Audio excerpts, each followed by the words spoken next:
Jimmy ends with Wildfire. That's number 8 of the Shetland series. It was definitely going to be the last of the Jimmy Perez books.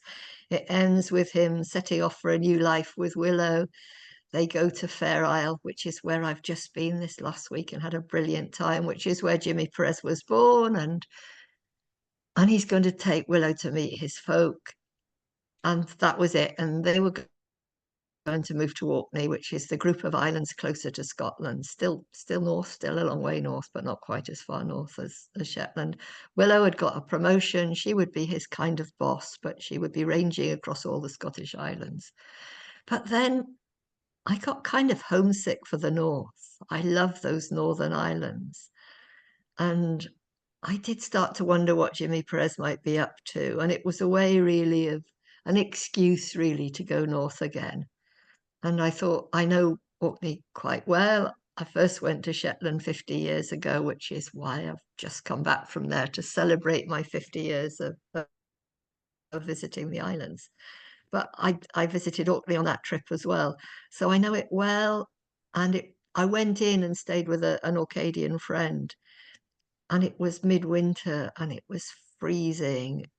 He lives in a very smart house, but it was so cold. So I was there and just explored and picking up, listening to islanders' preoccupations and getting back into the story and getting back to know Jimmy Perez and Willow again.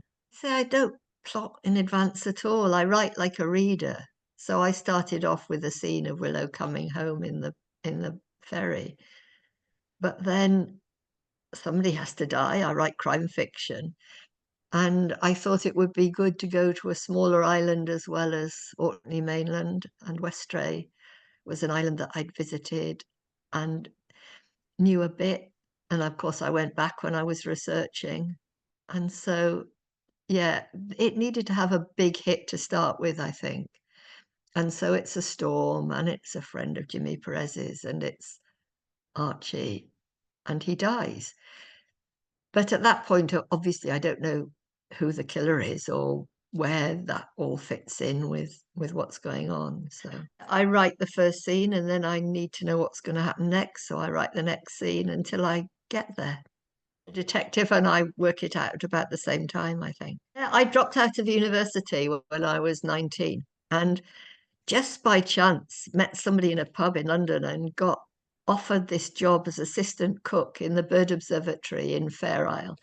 Fair Isle is the most remote of the UK islands. It's the most remote of the Shetland Islands. It's a long way from anywhere. It's 14 hours by ferry from Aberdeen up to Shetland mainland, and then another 3 hours on the mailboat to get into Fair Isle. So it was a real adventure. So off I went to be assistant cook in the bird observatory. I couldn't cook, knew nothing about birds, but I fell in love with this small island as soon as I got there. And it was a place full of stories and gossip. So only 50 people living there, 3.5 miles long, mile and a half wide. That makes it sound very small, but actually it isn't because it's all hills and cliffs. So it takes a long time to walk around it. It's quite hard work.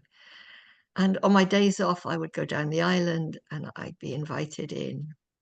And Anne, come in, and sit down by a peat fire, and the stories would start.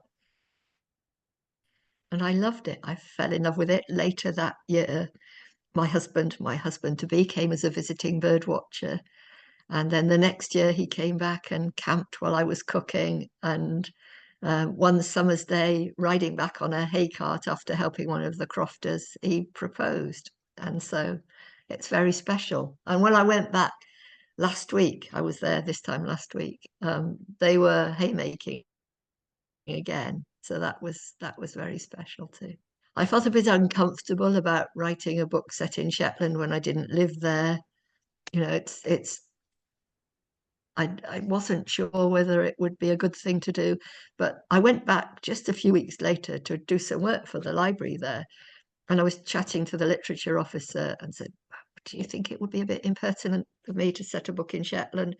And he said, no, go for it and I'll help you. And he introduced me to an ex-cop. And I sat there chatting, well, if there were a murder in Shetland, would you deal with it? Would someone come in from outside? No, we come in from outside. It would be the serious crime squad.